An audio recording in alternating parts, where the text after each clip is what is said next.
Assalamualaikum warahmatullahi wabarakatuh.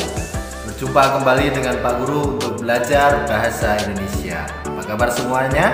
Tentunya dalam keadaan baik-baik saja ya.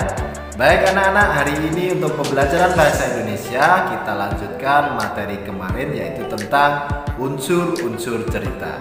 Sudah siap menyimak pembelajaran hari ini? Kalau sudah siap, alangkah baiknya sebelum kita belajar, mari kita berdoa terlebih dahulu. A'udzubillahi minasyaitonirrajim. Bismillahirrahmanirrahim.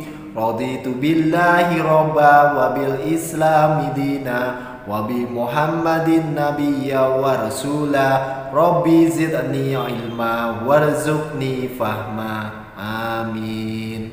Baik anak-anak, jika sudah berdoa, siapkan buku catatan dan juga buku paket 4D. Mari kita simak video pembelajaran berikut ini. Baik anak-anak, kita akan masuk ke materi lanjutan pada pertemuan hari Senin kemarin, yaitu materi lanjutnya tentang alur. Nah, di sini dapat kalian lihat bahwa alur adalah rangkaian kronologi peristiwa dalam cerita pendek. Jadi kronologi, maksud kronologi itu adalah urutannya. Kemudian alur dibedakan menjadi alur maju, alur mundur, dan alur campuran. Tiga pengertian alur tersebut dapat kalian lihat pada materi video ini. Alur maju adalah cerita pendek dengan peristiwa yang disajikan secara kronologis atau sesuai dengan urutan waktu dari awal ke akhir. Jadi kronologis itu merupakan urutan cerita. Sedangkan alur mundur adalah cerpen atau cerita pendek dengan peristiwa yang dimulai dari akhir cerita ke awal cerita. Alur mundur disebut juga dengan istilah kilas balik atau flashback bahasa Inggrisnya. Dan yang terakhir adalah alur campuran, adalah alur cerpen yang merupakan gabungan antara alur maju dan alur mundur.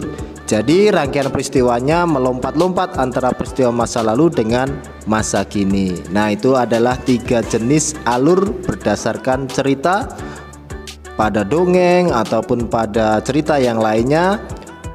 Tentunya membutuhkan sebuah alur cerita. Nah, silakan kalian pahami penjelasan Pak Guru pada video ini.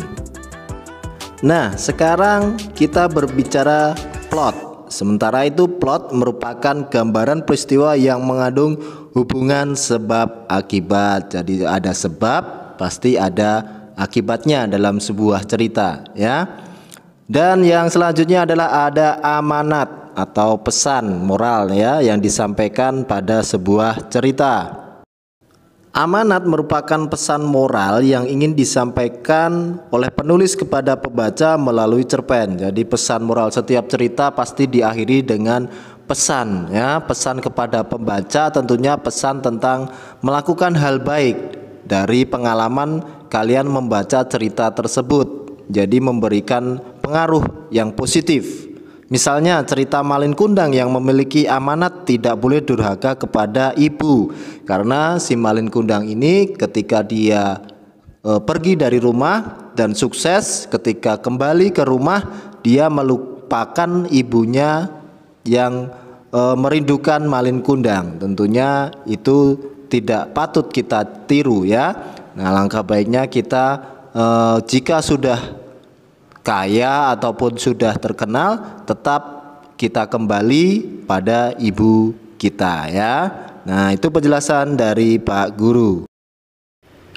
Baik anak-anak, terima kasih sudah menonton video pembelajaran hari ini. Tentunya untuk materi unsur cerita dan mengidentifikasi tokoh sudah selesai. Sampai jumpa pada video pembelajaran selanjutnya. Wassalamualaikum warahmatullahi wabarakatuh.